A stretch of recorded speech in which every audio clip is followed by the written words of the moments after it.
This world is full of joys, is full of luxuries اور comfortable life ہونی چاہیے. تو وی شوڈ آسک آورسیلوز کہ واقعی یہ دنیا is it the house of luxuries, کہ کیوں ہمارے اندر ایسے سیڈنس کیوں آتی ہے. اور لوگ یعنی عموماً اب دیکھا جائے نا، ہر بندہ every person is in the pursuit of happiness, کہ جی میرے اندر یعنی مجھے کہیں نہ کہیں سے نا خوشی مل جائے. اور ہوتا یہ ہے کہ یہ بھی پاسبل ہے کہ بندہ کسی چیز کے لیے کوشش کر رہا ہے، وہ جب وہ چیز پا لیتا ہے تو ہو سکتا ہے وہ اس کی خوشی ہو ہی نہیں، اور اگر اس کو وہ چیز مل بھی جائے وہ تھوڑے سے ٹائم فریم کے لیے وہ خوش رہے.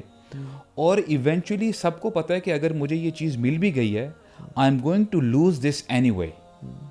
تو کیونکہ اس دنیا میں کوئی بھی چیز جو ہے پرماننٹ تو نہیں آپ کو ملے گی. Let's say if there is a wealthy person, اب جتنے بھی ملٹی ملینئرز یا بلینئرز لوگ ہیں،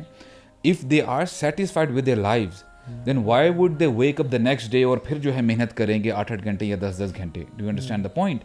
سو یہ جو کنٹینٹمنٹ ہے، کہ جو ہیپینس کی جو ڈیفینیشن ہے کہ ہم دنیا کو یعنی کس ریگارڈ میں لیتے ہیں، what is this world any way. تو اس حوالے سے میں یہ سمجھتا ہوں کہ الحمدللہ جیسے آپ نے دین کی بات کی ہے نا برو، دیر از اے بگ ڈفرینس. ہم سمجھ یہ لیتے ہیں کہ یہ دنیا آئے ہو، اس دنیا میں ہمیں جو بھیجا گیا ہے کہ یہاں پہ عیاشی کرو، اور اس میں سوشل میڈیا نے بہت زیادہ پارٹ پلے کیا ہے. لیکن ہمیں کون بتائے گا، کون اس پوزیشن پہ ہے جو ہمیں یہ بتائے کہ دنیا کی حقیقت کیا ہے؟ ظاہری بات ہے کہ we as Muslims we believe کہ اللہ تعالیٰ ہمارے خالق ہیں، اور اللہ تعالیٰ فرماتے ہیں الا یعلم من خلق، کہ جس نے پیدا کیا وہ نہیں جانتا کہ تمہارے لیے کیا اچھا ہے. اللہ تعالیٰ ہمیں بتاتے ہیں کہ this world is not a house of luxuries, instead this life is a test. اللہ تعالیٰ نے تو کلیئرلی بتا دیا نا سب کو، سب انسانوں کو یہ بتا دیا وَلَنَبْلُوَنَّكُمْ بِشَيْءٍ مِّنَ الْخَوْفِ وَالْجُوعِ وَنَقْصٍ مِّنَ الْأَمْوَالِ وَالْأَنفُسِ وَالثَّمَرَاتِ، کہ ہم تمہارا لازماً ٹیسٹ لیں گے. اس میں تمہارے رزق میں بھی، مال میں بھی کمی آ جائے گی، تمہاری صحت میں بھی کمی آ جائے گی، اور بہت ساری جو ہے چیزوں میں یعنی من ثمرات کا لفظ آیا ہے کہ اور بھی جو چیزیں تم انجوائے کرتے ہو تم you will be deprived of those things.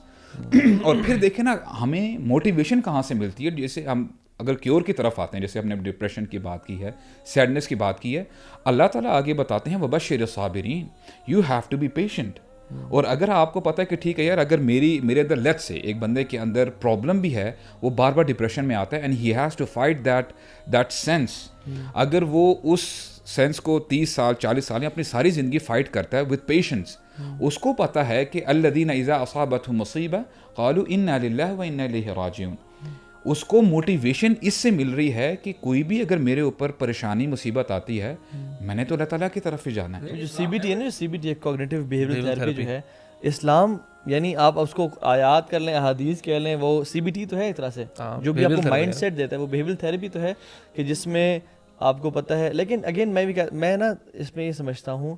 کہ ایک صبر اور ایک ہائے ایمان والے بندے کو ڈپریشن ہو جاتا ہے، اور اس کا ضروری نہیں ہے کہ علاج صرف اللہ پہ توکل اور تقدیر پہ توکل ہو، اس کو میڈیکیشن پہ چلے جانا چاہیے اور علاج کروانا چاہیے. فار ایگزامپل جیسے ایک ہائے ایمان اور اونچے صبر والے بندے کو پیٹ خراب ہو جائے، اسی طرح سے اس کو اپنا صرف اللہ پہ تقدیر اور ایمان سے پیٹ ٹھیک نہیں ہوگا، اس کو میڈیکیشن لینی چاہیے، اسلام ہی کہتا ہے. لائک وائز ڈپریشن بھی اس کو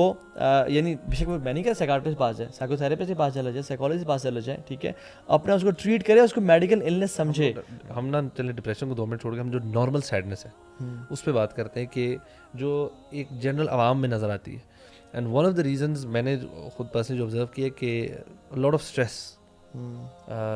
ہر چیز کے اوپر نا بہت زیادہ پریشان ہو جانا، اسٹریس لے لینا، کوئی چھوٹا سا again we can connected with the fact that کہ جب اللہ تعالیٰ پہ توکل کم ہوتا ہے تو ہم ہر چیز پہ اسٹریس بندہ بڑھا لیتا ہے، اور stress leads to anxiety and stress leads to sadness. تو یہ جو ہم جنرل ہماری ایک جو لو لیول آف اسٹریس اور لو لیول آف سیڈنس ہے نا، اس کو ڈیل کرنے کی سجیشن کیا ہے؟ اسٹریس بیسکلی تو ایک نارمل فزیولوجیکل رسپانس ہے، یو نو دس، کہ اگر اسٹریس نہیں ہوگا نا تو آپ کام ہی نہیں زندگی میں کر سکیں گے. Stress is your that physiological response جو آپ کو ابھارتا ہے کہ اب کچھ کرو، مطلب یو ٹیک دا پین. بات یہ کہ آپ اوور اسٹریس تو نہیں کر رہے، آپ ہر چھوٹی چھوٹی چیز پہ اسٹریس تو نہیں کر رہے، اور اس میں ایک نہیں ملٹیپل فیکٹرز انوالوڈ ہیں. ابھی آپ نے شروع میں فون کی بات کی تھی نا، when you pick up the phone and repeatedly pick up the phone، اور وہ جو نوٹیفیکیشن ہے، وہ چیک کرنے کی جلدی ہے، وہ اریٹیبلٹی ہے، یہ اٹ سیلف بہت بڑا اسٹریس ہے. اسی طرح ہماری لائف میں نا ہمارے اپنے پیدا کیے ہوئے بہت سارے اسٹریسز ایسے ہیں جو ہمیں ڈپریشن کی طرف سیڈنس کی طرف لے کے اسٹریس یہ بھی ہے نا کہ آپ کا جو ماحول ہے انوائرمنٹ ہے, جیسے موبائل سے آپ دیکھتے ہیں کہ یار اچھا یہ بندہ اگر اتنا سکسیزفل ہے in terms of worldly matters تو مجھے بھی اس کے لیے محنت کرنی ہے, تو پھر ہو سکتا ہے کہ آپ جہاں پہ آلریڈی 10 بار ہیلدی اسٹریس ہے. بیڈ اسٹریس پتہ ہے کہ آپ ڈرائیو کرتے ہوئے اگر فون پہ میسج چیک کر رہے ہیں اور کسی کو کرنا چاہ رہے ہیں, آپ سخت اسٹریس سے گزرے ہیں, پتہ ہے, you are trying to focus on the driving اور آپ ایک ساتھ لکھنا بھی چاہ رہے ہیں کچھ, الٹیمیٹ اسٹریس سے گزر رہے ہیں. جو آپ نے بات کی نا, جو بیسک اسٹریس ہوتا ہے شروع میں تھوڑا سا جو آپ کو ایکشن کے لیے موٹیویٹ کرتا ہے, اب ہوتا کیا ہے کہ کبھی کبھار وہ جب یو اسٹریس اور وہ ایکشن نہیں ہو پاتا یا اس میں ڈیلے آ رہا ہوتا ہے یا وہ اس میں کوئی اس کے اندر کوئی رکاوٹ آ رہی ہوتی ہے, وہ ایکشن نہیں لیے ہو پا رہا, now that leads to the other kind of stress جو کہ آپ کے لیے پرابلمٹک ہو جاتا ہے.